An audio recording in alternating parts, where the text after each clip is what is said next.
Hello friends, welcome to our classes. मैं by Upendra Pandey. गैस में जैसा कि आप लोग को metrology and measuring instrument mechanical 6 semester के चैप्टर 3 वाले के बारे में बात करने वाला हूं। ठीक, जैसा कि आप लोग को सतह परिष्करण मापन का कुछ लेक्चर्स आप लोग को ऑलरेडी मिल चुके थे। आज का टॉपिक है भारतीय मानक के अनुसार परिभाषा, यानी ये भारतीय मानक ब्यौरा। ठीक, यहाँ पे आप लोग को किस प्रकार से हम कर सकते हैं, अगर किसी फैक्ट्री या फिर किसी भी एंगल पे काम किया जा रहा है तो उन भारतीय मानकों को किस प्रकार से हम ब्यौरा करते हैं और किस प्रकार से दर्शाते हैं और किस प्रकार से मापते हैं, यहाँ पे आप लोग को स्टेप बाय स्टेप देखने को मिलेगा। ठीक, तो यहाँ पे जैसे कि आप लोग को स्क्रीन के माध्यम से देख पा रहे हैं भारतीय मानक परिभाषाएं यानी के अनुसार परिभाषाएं। तो यानी कितने प्रकार के होते हैं, तो एक बार से हम 12 प्रकार के होते हैं इन प्रकार की परिभाषाएं। ठीक, तो यहाँ पे हम फर्स्ट हेडिंग पे देखेंगे, यानी प्राइमरी टेक्सचर ऑफ रगनेस। ठीक, रगनेस का मतलब क्या होता है, रुक्षता। एक प्रकार से हम रक्षता का क्या होता है, खुरदरापन। ठीक, यहाँ पे हम देखेंगे कि उत्पादन प्रक्रमों से उत्पन्न होने वाली सतहों को रुक्षता के कारण होने वाली अनियमित प्राथमिक रुक्षता या बनावट रुक्षता कहलाती है। एक प्रकार से हम कहते हैं अगर कोई भी प्रोडक्ट उत्पादन यानी बनाया जा रहा है, ठीक, उनमें से होने वाली यानी उनमें से होने वाले सतहों पर खुरदरा टाइप में या फिर अनियमितता का आकार होने पर क्या कहलाता है, प्राथमिक स्वरूप रुक्षता कहलाता है। एक प्रकार से हम कह सकते हैं अगर कोई भी प्रोडक्ट बनाया जा रहा है तो शुरू में ही उसकी सतहों को रुक्षता यानी खुरदरा टाइप में कर देना ही क्या कहलाता है, या फिर उसके आकार में परिवर्तन कर देना ही क्या कहलाता है, प्राथमिक स्वरूप रुक्षता कहलाता है। ठीक, नेक्स्ट आता है, तो नेक्स्ट जैसा कि आप लोग को देख पा रहे हैं, नेक्स्ट क्या कहता है, द्वितीय स्वरूप या बनावट या तरंगदैर्घ्यशीलता। अगर किसी भी प्रोडक्ट को बनाया गया, फिर किसी भी कारखंड को बनाया गया तो उसमें जो कंपन, विक्षेप और चटचटाहट, ऊष्मा उपचार आदि कारणों से होने वाली अनियमित द्वितीय कम स्वरूप के कारण बनावट या तरंगदैर्घ्यशीलता कहलाते हैं। एक प्रकार से हम कह सकते हैं अगर कोई भी मशीनन क्रिया किया गया, ठीक, किसी भी कारखंड में, तो एक प्रकार से हम कह सकते हैं अगर कोई भी उसका विभिन्न प्रकार खुरदरा कर दिया जाए तो प्राथमिक में आ जाता है। अगर उसमें प्रोडक्ट में कंपन हो या फिर विक्षेप हो, चरचराहट हो, प्रोडक्ट उष्मा उपचार हो, अगर इन सभी चीज़ों को अगर कोई भी प्रॉब्लम होती है या फिर कुछ चीज़ों को दिक्कतें होती हैं तो उनके मापने के लिए हम द्वितीय स्वरूप या फिर बनावट तरंगदैर्घ्यशीलता का प्रयोग करते हैं और वही कहते हैं। नेक्स्ट आता है तो वास्तविक सतहें। वास्तविक सतहें क्या होती हैं, रियल सरफेस क्या होता है, यहाँ पे जो सतहें किसी पिंड का समीपन परिसीमन करता है और पिंड को चारों ओर सतहों से अलग करती है वास्तविक सतहें कहलाती हैं। एक प्रकार से हम कह सकते हैं अगर कोई भी प्रोडक्ट बनाया गया, ठीक, तो जो परिसीमन करती हैं यानी एक प्रकार से जोड़ती हैं और पिंडों को चारों ओर की सतहें अलग करती हैं। प्रकार से हम कह सकते हैं अगर कोई भी प्रोडक्ट बना आधा है, ठीक, उनको जोड़ती भी हैं, ठीक, और बिना आवश्यक यानी अनावश्यक पदार्थों के क्या करती हैं, वो हटाती भी हैं। तो किसके अंतर्गत हटाया जाता है, तो वास्तविक सतहों के अंतर्गत कहलाता है। ठीक, वो क्या कहता है, वास्तविक सतहें कहलाती है। ठीक, एक प्रकार से कोई भी प्रोडक्ट बनाया गया, ठीक, दो पार्टों को जोड़ा गया सबसे पहले, और जो इनमें से अनावश्यक पदार्थ हो गए उनको निकाल दिया गया, जो बाकी बचा क्या कहलाया, वास्तविक सतहें कहलाती हैं। नेक्स्ट टॉपिक आता है तो प्रभावी सतहें। इन सभी चीज़ों को अगर आप लोग को एग्जाम में आता है तो बहुत मोस्ट इंपॉर्टेंट है। भारतीय मानक अनुसार परिभाषा कौन कौन सी होती हैं, एग्जाम के पर्पज़ पे बहुत ही मोस्ट इंपॉर्टेंट है। तो गाइस यहाँ पे मजाक मत करिए, मजाक मत करते हुए आप लोग ध्यान से देखिए कि कैसे यानी कौन सी डिफिनीशन है और किस प्रकार से। अगर आप लोग को 6 सेमेस्टर में से बैक लग जाती है गाइस तो वहाँ पे आप लोग को 3.5 साल की डिग्री लेनी पड़ेगी। ठीक, और प्लस आप लोगों को किसी भी फैक्ट्री में जाओगे तो वहाँ पे कोई वैल्यू नहीं रह जाएगी आप लोग की, आपकी मार्कशीट की।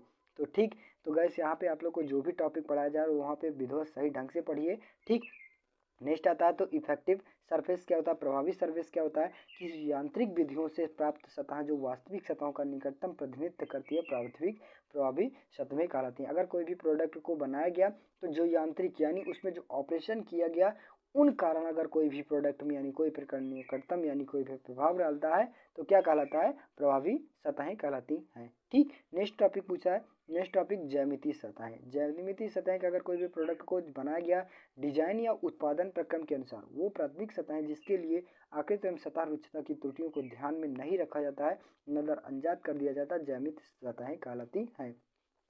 एक प्रकार से हम कह सकते हैं अगर कोई भी प्रोडक्ट को बनाया गया, उससे छोटा प्रोडक्ट बनाया गया तो उसमें जो डिजाइन की जाएगी या फिर कोई प्रोडक्ट को बनाया गया तो उनमें जो विभिन्न प्रकार की त्रुटियां होती हैं उनको अगर ध्यान में नहीं रखा जाता यानी नज़रअंदाज कर दिया जाएगा, तो जो चीज़ नज़रअंदाज कर दिया जाएगा वो चीज़ क्या कहलाती है, ज्यामितीय सतहें कहलाती है।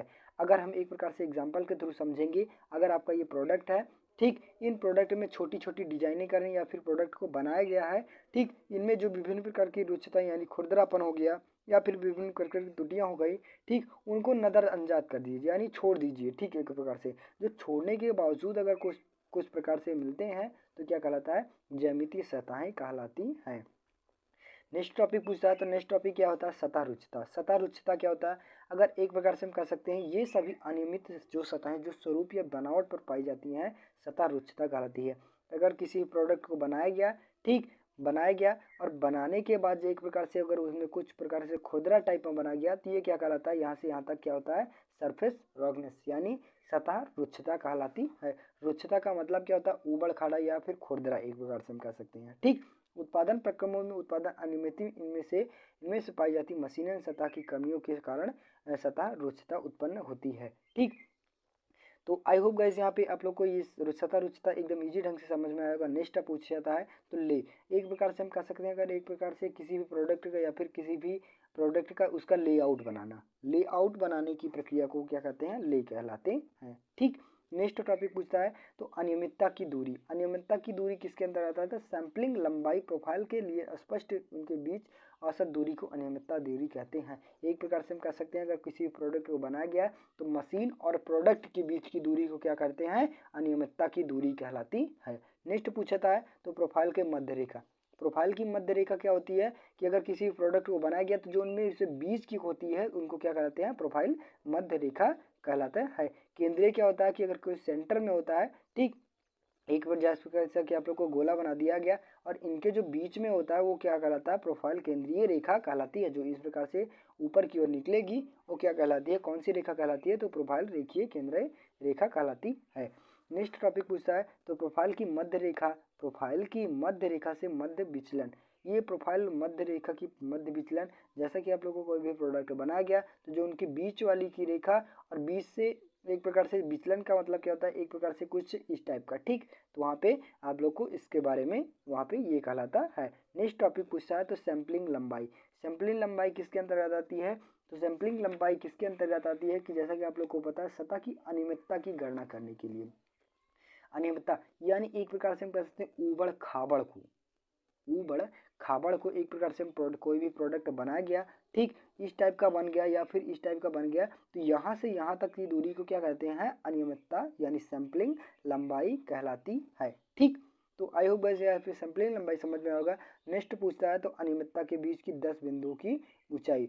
अगर किसी भी प्रोडक्ट को बनाया गया है तो वहाँ पे जिस प्रकार से खुरदरे टाइप यानी इस टाइप का बनाया गया है तो उनकी बिंदुओं की बीच की दूरी यानी बीच की जो ऊंचाई होती है, डिस्टेंस क्या होती है, उनको मापने के लिए हम यानी उनको दर्शाने के लिए अनियमितता की 10 बिंदुओं की ऊंचाई कहते हैं, ठीक। तो आई होप गाइस यहाँ पे भारतीय मानक ब्यौरा एकदम इजी ढंग से समझ में होगा, यानी आप लोग को इसकी विभिन्न प्रकार की परिभाषा एकदम इजी ढंग से समझ में होगा। तो नेक्स्ट पूछता है तो सतह रुक्षता का मापन। सतह रुक्षता को किस प्रकार से मापते हैं यहाँ पे, तो ये 3 प्रकार से विधियाँ होते हैं। यहाँ पे आप लोग को सतहों के विश्लेषण में सतह मापने के लिए कई प्रकार की संख्यात्मक विधियों का प्रयोग किया जाता है, ठीक। तो यानी विभिन्न प्रकार की संख्यात्मक विधियों का प्रयोग करते हैं तो वो कौन कौन सी होती हैं, मूल मध्य वर्ग होती है, केंद्र रेखा और औसत वर्ग होती है विधि होती है, अधिकतम शिखर तथा नई घाटी तथा रुचिता की ऊंचाई होती है, ठीक।